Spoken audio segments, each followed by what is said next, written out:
Howdy, this is Benji Bruce here, and we are going to talk about how to get really good at cold emailing, and basically cold emailing to a point where you can get people to pay you a lot of money. Because when I was building up my entertainment business, I had to send out cold emails and get people to agree to pay me $10, $15, $20,000 without actually talking to me on the phone, because I didn't want to talk on the phone. When people say, "Hey, let's talk on the phone," I said, "Man, I ain't got time for that." So I was thinking, how do I get so good at cold emailing that I can persuade people that I'm worth $10, $15, $20, $25,000 as an entertainer? And so it was actually really hard. So I'm going to show you how to do this, and I'm going to show you how to just get good at it in general. Now, I will admit that my first emails, it sucked. I mean, they sucked really bad. Think about the suckiest prospecting email you can make. Then think about how to make that worse. And then think about how to make that 10 times worse, and that was my email. So in the beginning, my prospecting emails, it really sucked. I didn't really know how to pitch, to be honest. And actually, I pitched from the very get-go. So I was sending an email out to an event, and it was all about me. I mean, the only thing that I mentioned about them was really just, "Hey, I'm talking to you about your event." That was the only thing.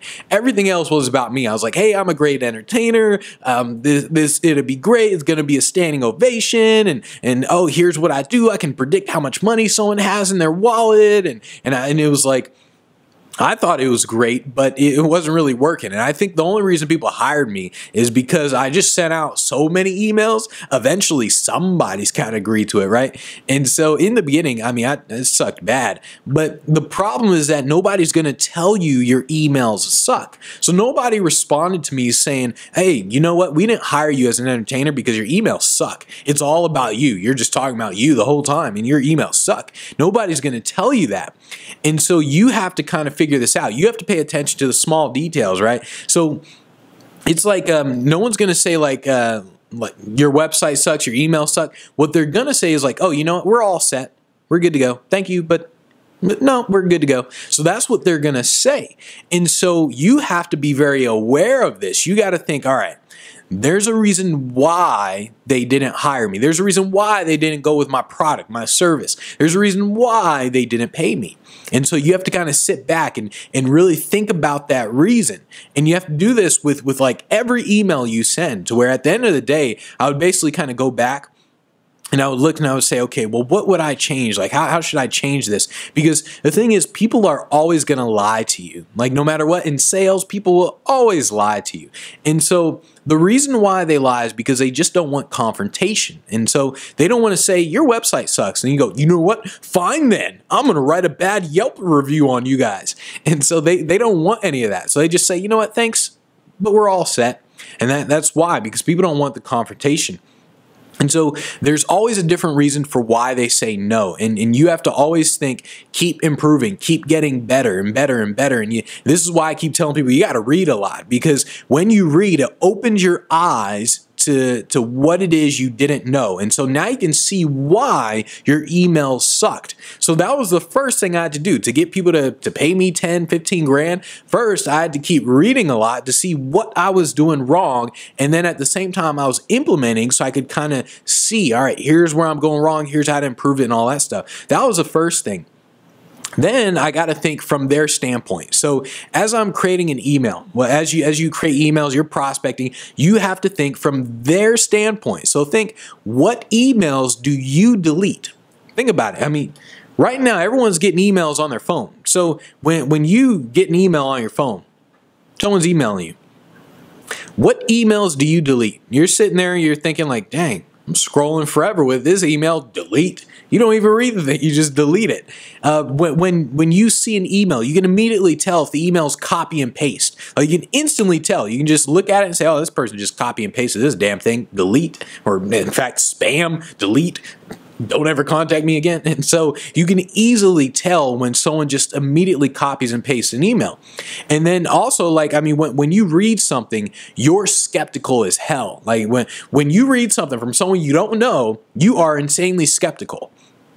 That's what happens when you send someone else an email. So think from their standpoint. Think, okay, I'm not going to copy and paste because I hate copy and paste emails. So I'm not going to do that. I'm going to get straight to the point because I don't like the long ass emails. They're probably reading it on a phone, which means I can't have like a normal paragraph as they talk about in English classes where it's like 5 sentences as a paragraph. I have to have like 2 sentences max, then split it up again, 1 sentence, then 1 more sentence, and 2 sentences. So it's like you split it up because people are reading on their phones and it's completely different. So you have to think about these things when you're emailing people.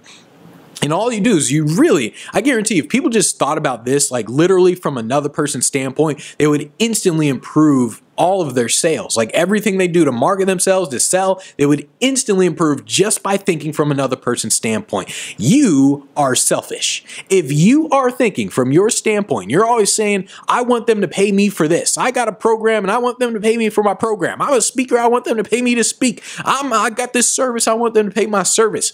Whatever it is, you are being selfish. And so you have to think from their standpoint. No one cares what you are selling. No one cares at all. Think from their standpoint.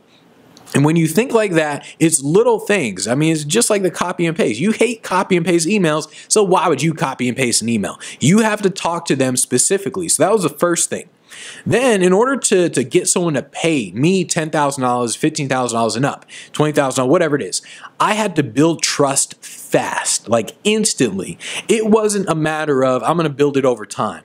It was a matter of I'm going to send you a few emails, and within like 5 to 6 email conversations, I'm instantly going to get that 10 grand. I'm instantly going to get that 20 grand. And so I had to build trust fast. Well, the thing is, how do you do that? How do you build trust so fast where people say, all right, let's give them some money, without ever talking to me on the phone? Because I mean, I hated talking on the phone.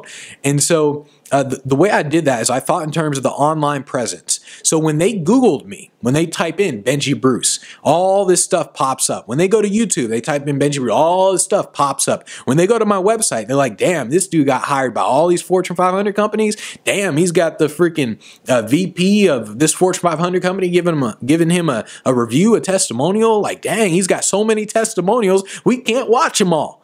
And so I built up an online presence to where it suggested that what I'm asking you for, the 10 grand, the 15 grand, the 20 grand, I'm worth a whole lot more.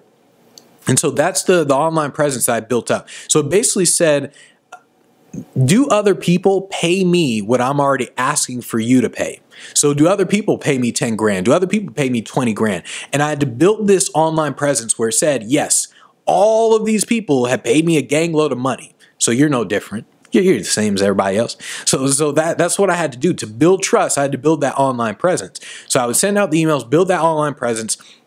And what I did a lot is when I sent the emails, I would send out emails, I would always sit back and then at the end of the day, and I would think like, how can I have improved this response? Like, how could I have gotten better? I would ask myself every single day after I sent out hundreds of emails every day. I would say, how could I have done this better? Like, how could I have done it faster to where I could send out emails faster? All right, so this person he said, oh, you scum of the earth, don't ever send me an email again. Like, what did I do wrong? How could I improve that? So I always thought, how can I make it better? And it's really one of the reasons why I tell people to read, because reading, getting new knowledge, it shows you how to make things better. You get ideas. And so it's always, all right, you do something, you get feedback, and it's like this loop. So you engage in that in an activity, you get feedback on the activity, and you keep adjusting, and you keep saying, all right, here's how I'm going to change it up. It's like with Bruce Lee, right? When Bruce Lee first started fighting, I mean, he had his whole fighting style. Then he fought that one monk, and it was like a tied situation. And Bruce Lee was pissed off because he was like, man, I should have beaten that guy like really fast, but we were like at a tie, right? So he changed up his fighting style. And so that's kind of what you're doing, where you do something, you get a result, and you say, how could I change this to be better? And that's basically what you're doing the entire time. So basically, you're iterating your way to success. So the way you get really good at cold emailing, the way I got good at cold email to a point where I can get people to pay 10, 15, 20, 25 grand just through cold emails and not talk to them on the phone, the way I did that was just by iterating my way to success. The first emails, they sucked so bad, it was ridiculous. I don't know what I was thinking. It sucked really bad. Then I just kept iterating my way to success. I would just send out the emails. I would think from their standpoint. I would say, okay, here's how I would want someone to sell me. And now that everything's on the phone, you got to keep thinking from their standpoint. I don't want to read a really long email on my phone. And so you keep thinking from their standpoint. That's how I got to a point where I got really good at cold emailing.